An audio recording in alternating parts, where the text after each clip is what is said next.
এই দেখেন এই যাত্রী, এটা তার প্রতিনিয়ত আসা যাওয়া। আসলে সে কিন্তু যাত্রী না, আপনারা নিশ্চয়ই জানেন। আমরা সম্মানিত একজন যাত্রীকে এবং যে সমস্ত যাত্রী বিদেশের মাটিতে শ্রম দিয়ে টাকা অর্জন করে, আমরা তাদেরকে যথেষ্ট সম্মান করার চেষ্টা করি।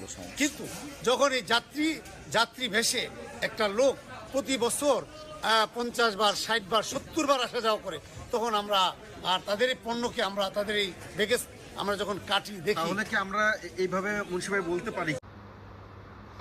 আসসালামু আলাইকুম দাঁড়িয়ালা ছাগল ভাই, কি অবস্থা, কেমন আছেন? আপনাদেরকে আর কোনো কাজ নেই নাকি খাইয়ে দেয়া? ওই ভাইটাই যদি 50 বার বিদেশে যাওয়া আসা করে বা 70 বা 100 বার যাওয়া আসা করে, তাহলে আপনার সমস্যা কি? ওই কুত্তার বাচ্চা, তোর বাবার টাকাটা যায় না তোর মার চোদাই না টাকাটা যায়? এই শুয়োরের বাচ্চা, তার লাকিস তুই চেক করার কেডা? তুই তার লাকিস কাটার কেডা? কুত্তার বাচ্চারা, তোদের আর কোনো ব্যবসা পালি না। কি কইছি বুঝছিস? প্রবাসীদের উপরে হন জাপাইয়া পড়ছস।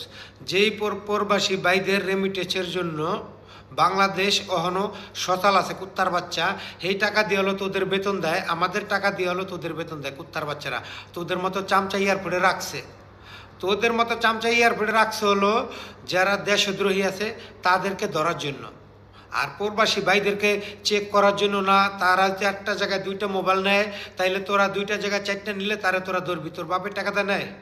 এই কুত্তার বাচ্চা, তোর কি কোনো এখতিয়ার আছে যে প্রবাসী একটা ভাই যদি 5টা মোবাইল নেয় বা 2টা মোবাইল নেয় বা 3টা মোবাইল নেয়, তোর সমস্যা কি?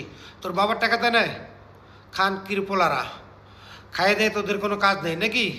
প্রবাসীকে পুটকি মারার দান্দায় থাকোস, ওয়েট কর, ঠিক আছে? গোয়ার ভিতরে একবার আটকালা বাস ঢুকামু, ওই বাস আর বাইর করবো না।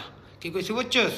কুত্তার বাচ্চারা, যখন প্রবাসীরা রেমিটেন্স পাঠান বন্ধ করে দিব, তখনই তোদের মস্তানি ছুটবো।